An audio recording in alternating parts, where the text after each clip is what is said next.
these two members of the blood organization? Yes. Were they leaders of the Bloods organization? Yes. So in your membership and your activities prior to 2012, you were traveling to other states? Yes. Correct? And you were carrying drugs with you when you did that? Yes. Is it fair to say that you were an active Bloods member? Very. You committed crimes? Mm-hmm. Did you also pay dues? Yes. Where did you get the money to pay your dues? I sold drugs. Did you get any tattoos or marks on your body indicating an affiliation with the Bloods? Yes. I'm not going to ask you to show them now. Mm-hmm. But would you tell the jury what you have on your body indicating your Bloods affiliation? I have 5-point stars. I have the red fish. It says property of Tick. I have 5s everywhere. What was the property of what? Property of Tick. What's the last word? Tick, T-I-C. What does that refer to? Tick was my big homie when I was shy. Do you have any burn marks on your body? I do now, yes. Did you have anything prior to 2012? Did you have anything that sometimes is referred to as dog paws? I did not. You did not? Nuh-uh. So you joined in 2008? Mm-hmm. Do you recall being approached by a member of law enforcement in 2011? Objection to leading, Your Honor. Yes. It's a foundational leading question. It's appropriate. Why were you approached? A hit had been put on me. Someone that the police had found a letter coming out of prison, and some people were trying to kill me, so they... Let me pause you right there, because I want to ask you how you found out about this. The police went to my house, and they spoke with my mother. I wasn't home. Did your mother then tell you about this? Yes. Did the police ask you to contact them? Yes, they did. At that time in 2011, did you contact them? No, I did not. Did you believe that there was a threat on you at the time? Yes, I knew there was. And why didn't you contact the police? Because I was Blood. I didn't want to change. I felt like whatever happened would happen. Did something happen in 2011? Yes, they set my mom's car on fire. Was anybody in the car? No. Was anybody hurt? No. Do you know who set the car on fire? I don't know their names, no. Do you know who ordered that the car be set on fire? Objection, leading. Yes. Overruled. How do you know that? I was told. Who were you told by? Some homies that were in prison in North Carolina told me who did it. And when you say homies who were in prison, does that refer to other Blood gang members? Yes. By 2012, you have been in the gang. You have been in the Blood life for approximately 4 years, correct? Yes. Were you again approached by the Federal Bureau of Investigation? Yes. And at that time, did you change your mind? Yes, I did. Will you tell us what, if anything, happened to change your mind? I had just been jumped by 3 9-tray homies who I got hit with an ashtray, and then I was held down and burnt with a bottle cap on my arm. I was what they called fourth. And I know this is difficult, but I'm going to ask you. I'm going to ask you for some details here. Okay. You said you got jumped. Does that mean that you were attacked or assaulted? Yes. Do you remember the names of the people who assaulted you? Yes.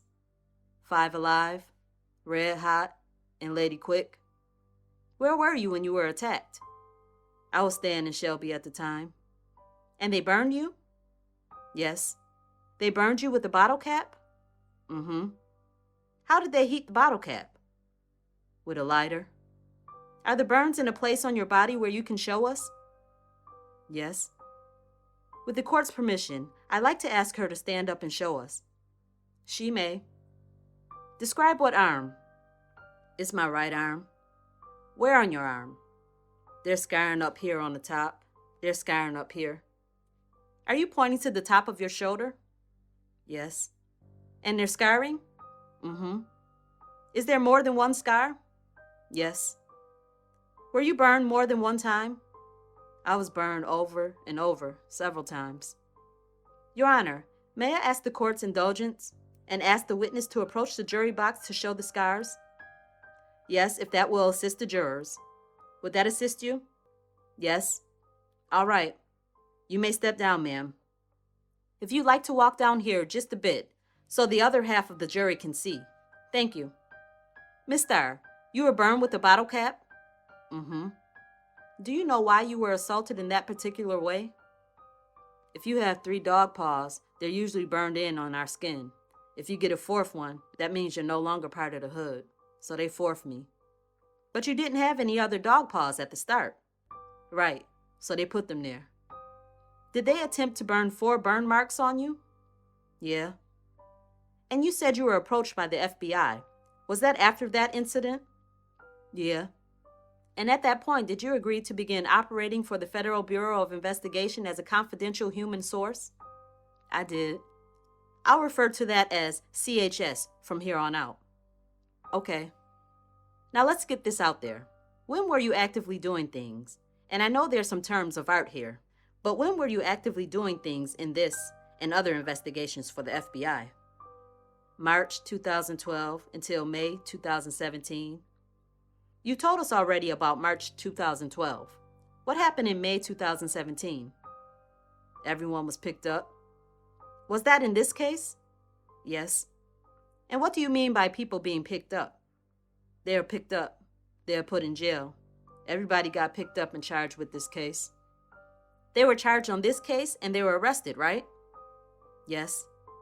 And at that point, did you stop actively doing things for the FBI? Yes. Why is that? I had done my job. You had done your job? Yeah. Were you paid money for services and expenses in the 5-year period between March of 2012 and May of 2017? Yes. Approximately how much money were you paid in services and expenses? Approximately $37,000. After the indictment in this case was unsealed and people were arrested, were there increased security concerns that you had? Yes. And did the FBI tell you that they had increased security concerns? Yes. Were discussions held about the possibility of moving you into a program that had very intensive security measures? Yes. And that's something that we see referred to on television a lot, right? Yeah. Your Honor, may we have a sidebar? Yes. Mr. Wentz, if it will help, that was my last question on that. My next question goes to the $100,000 payment. Okay. You understand what my issue was? Yeah, I would agree with you. Okay. That's my last question. But that didn't work out for you, did it, Miss Starr? No. Were you provided, instead, a lump sum payment in August of 2017? Yes. How much money was that? $100,000. All at once? Yes. While you were operating as a confidential human source, you did some things you weren't supposed to do, right? Yes, I did. Things you didn't initially tell the FBI about, right? Yes. Did you take some money from the United States? I sure did.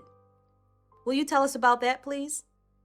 I stole $200 there in a drug deal and erased the text messages and tried to hide it on the camera. So you deleted the text messages that were pertinent to those?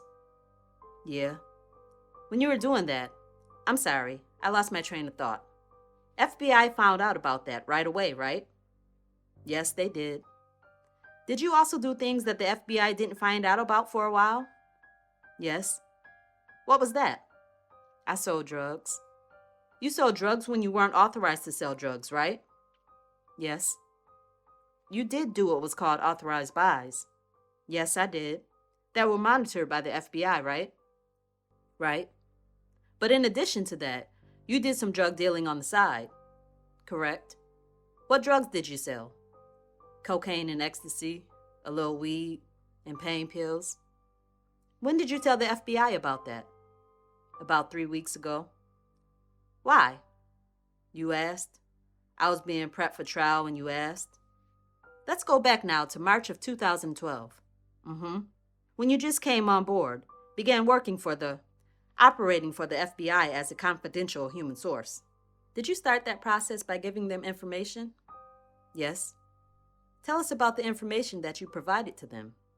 I gave them letters, emails, paperwork, names. Let's break that down in detail. Okay. You said you gave them letters. What kinds of letters did you provide to the FBI? Any letters that I received from different homies behind from prison, they would write to my P.O. box and I would give them. I gave all the mail and stuff to the FBI. Why were gang members? That's what you mean when you were referring to homies? Why were gang members writing a P.O. box under your control? They would write me to send a letter to another gang member that was in a different prison because you can't write from prison to prison. So I would get a letter from one gang member and I would have to send it to a different gang member at a different prison. So you provided that service for the Bloods organization? Right. Tell me the emails that you received. The emails was usually paperwork. Different, like knowledge. Okay, of the UBN. Explain paperwork in a little bit more detail to us. The UBN has its own oaths and codes, but every hood has different oaths, codes. So people would send me their paperwork for their hood, and then I would type it up for them. You typed it up for them? Are you a good typist? Yeah, a little bit. So you were providing that kind of administrative services for more than one set? Yes. And you said you gave the FBI names? Mm-hmm. What names did you give the FBI? Really, the whole UBN and how it was laid out. Every GF of every hood, who was under them if I knew them. And you know a lot of people over 4 years? Yes. Did you talk to people in prison? Yes. Did you talk to a lot of Bloods gang members in prison? Yes, I did. I have to ask, why you? I went up there. I took my money, my time, and I went up there and wanted to meet everybody. So you had spent your own money in an effort to meet Bloods, not just members, right? We're talking about leaders. Is that correct? Leaders, yes. And where is that again? New York. So you really tried to help out the organization, didn't you? Yes, I did. In addition to providing information, intelligence, emails, paperwork, and so on and so forth to the FBI when you began operating as a source, did there come a period where you started doing things more actively? Yes. Tell us about some of those things. I started doing drug deals for them. And let me pause you there. You were doing drug deals? Uh-huh. Will you explain how that process works? I would find out who was selling drugs, and then we would make a plan to buy the drugs. I would go and purchase them. I would be wired when I went, and the drug dealer, I would get the drugs to the FBI. It's a fairly elaborate process, right? Yes. So you don't want to just go straight to the location of the buy. You meet with the FBI first, is that right? Yes. Okay. Do you recall, if you do, how many drug buy busts you did? I do not. And was that just with members of one particular set, or was that with folks from multiple sets? Multiple sets. Did that include some people outside of the Bloods organization, or was that mostly Bloods? Mostly Bloods. Did you attend any gang meetings while operating as a confidential human source? Yes. Would you give an example of one of those? It's usually you have two different kinds. You have a meeting with just the people in one set, and then you have a universal meeting, and that's the people from different sets. So you go, and it's a big meeting of different members of the gang, and you talk about gang business. So you went to both kinds of gang meetings while you were operating as a confidential human source. I went to a 9-tray meeting. Went to a 9-tray meeting? Is there a code word that is used for meetings? A powwow, a 9/11. 9/11, powwow. To your knowledge, and I'm going to now ask this question over the whole 9-year period or so when you were first in and then operating as a confidential human source. Mm-hmm. With regard to that 9-year period, where were Blood members located that you visited? Please give us as many examples as you can. I've been to Virginia, Atlanta, Florida, New York, New Jersey, Baltimore, South Carolina. Did you ever travel either before or after operating as a source to carry drugs to people? Yeah, I took drugs to Greenville, North Carolina. And did you do any drug deals with 9 Trey members for the FBI? Yes. What drugs did you sell, if you recall? I bought heroin. And I'm sorry, were you buying these drugs for the FBI? Yes. You weren't selling the drugs for the FBI? Right. Did you buy any cocaine from 9 Trey members? Yes. Heroin? No. Cocaine and heroin. Cocaine and heroin? Yes. So in your time with the 9 Trey, both inside, both as a member and as a CHS, did you become an important figure in the Bloods organization? Yes. I'd like to now ask some questions about the structure of the Bloods. Who's the highest ranking person in the United Blood Nation? Magoo. Do you know him by another name? Inferno. Pedro Gutierrez. Is that the defendant, Pedro Gutierrez? Yes. What was his position? He has the chairman seat for the UBN.